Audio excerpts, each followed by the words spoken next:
Today I wanted to talk to you about the carport that I have put up in my backyard, and I wanted to go over the sizes. I'm going to start off now with the size of my carport. Okay, my travel trailer is a 28-foot, and I purchased a 35-foot from front to back, and sideways it's 18 feet. It's 18 feet sideways, and it's 12 feet high. And you can see that it is really high. I mean, it accommodates a Class A. And the reason I did that is because I don't know what the future is going to hold for me. And I don't know if I'll be trading sometime in the future when I get older. I want to get a Class A. And I don't want to have to go through the trouble of having a smaller carport, have to get dismantled in order to get higher braces. So I wanted to do it right the first time, and I didn't want to go through added expense later on in the future. Okay, I also don't have cement here, and what I had to do was I had to pay extra for these braces because it attaches to the ground, and you'll see how well they actually attach these to the ground. Actually, I had the inspector come out today, and he ran the inspection and it passed.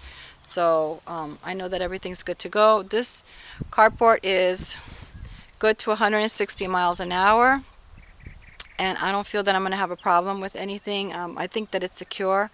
What I do plan on doing is having gravel put it here underneath, just to stop the grass from growing and keep it nice and clean and neat. Okay, so you'll see right now that I have it parked pretty close to the beam. And the reason I did that was because I purchased an 18-foot because what I wanted to do was put my uncle's car here on this side of the carport. You see my uncle's car is over there. My car is in the garage. My Ram is in the garage, but his car is there, which is an Astrovan, and I wanted to park it under the carport because it'd be shaded from the sun. But that doesn't work for us because it's really a tight squeeze. And I realized that the best place for my RV is really here in the middle, so that way I can get a good comfortable walk around from the inside to do maintenance, to wash it. So having said that, I learned one lesson is, one, I think I could have gone with a 16-foot wide instead of 18, and that would have been sufficient to keep me comfortable, so I can open the slide out, I can walk around it underneath.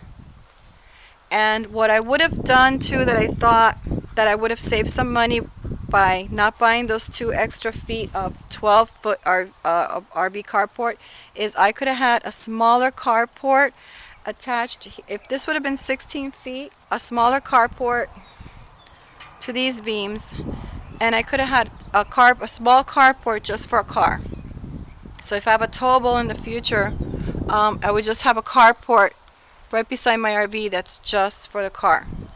And I think I would probably end up paying less for that, and it's probably something that I could even do myself, or have somebody pay somebody out to do that. I don't think that would have cost too much money other than materials. So that's an idea for you, is in order to save some money. Of course, what you're going to want to do is, I didn't do this because I wasn't planning on having my slide out. I figured I don't like this. I don't like that it's so close. See, right now I'm in here, and for me to get in here with a ladder to do any service, these things are going to bother me. These braces are going to bother me. So they're just going to be in my way, and I'm going to get frustrated, and I'm just not going to like it. So, okay. So, one of the things I wanted to tell you was one of the considerations that I had when I was looking for a home was to buy some land. And one of the first things that we were going to do is, before we built our house, was actually get one of these and park our RV underneath during the construction of the house. So if you people are out there looking for a nice piece of land to be off the grid for a while, and maybe later on build a house or build property or get a tiny house, if you wanted to do that, or maybe get a storage shed so you can store some of your stuff in there, that's an idea. I feel good here, and I'm in Florida, and I could travel and come back and be here during the winter months.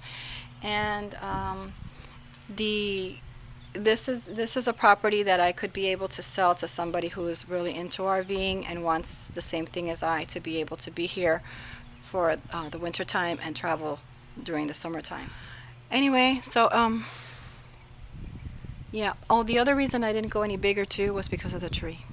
But honestly, if I didn't have that tree there, I would have gone bigger, and I'm glad that the tree's there because I would have paid more money for something that I really didn't need to do any bigger. I would have actually preferred to do this as a 16 foot instead of 18 foot. But maybe I could be wrong, because maybe later on when I do switch over to a Class A, and I may have more than one slide, and then I'll be happy. I'm happy overall, but I could have saved a couple of bucks like that. So I hope this helps you, but 18 foot is a good size if you're planning on going up. Another option is in the future, if you're not RVing, is you can actually call the company and they'll come and they'll close that for you, and that could be like a big storage building, and you can just store stuff. You can have it as a rec room. You can have it as a tool, carpentry room, or whatever you have if you do a hobby or something like that. So I think it was a wide. So anyway, I hope that everything that I said helps you, and if you know somebody who is planning on putting up a carport for their RV, or somebody who is planning on going off the grid and is thinking of getting some land or some acreage and living in their RV for a while until they have the money to pay for a home or a tiny house or build their own home, this is a great option for you. And you can also have them enclosed. So let's say the summertime, you move to your property in the summertime, you can leave it open in the summertime your first year, and then when the winter times, you have a couple of months to actually either do it yourself and just put some metal here and enclose it. So in the winter time, you're actually indoors, and it keeps the cold out. It will really help you a lot if you're living on a property. I would do it. I would definitely do it if I lived in a cold environment. I'd probably start off this way anyway because it's cheaper, and I'd do it myself, or I'd have somebody come in and do it for me. It's just enclose it. If you have any questions and you want to know more, go ahead and put it in the comments box, and I'll make sure to let you know whatever it is that you need to know about RV carports. Thanks a lot for watching. Take care, guys. Bye.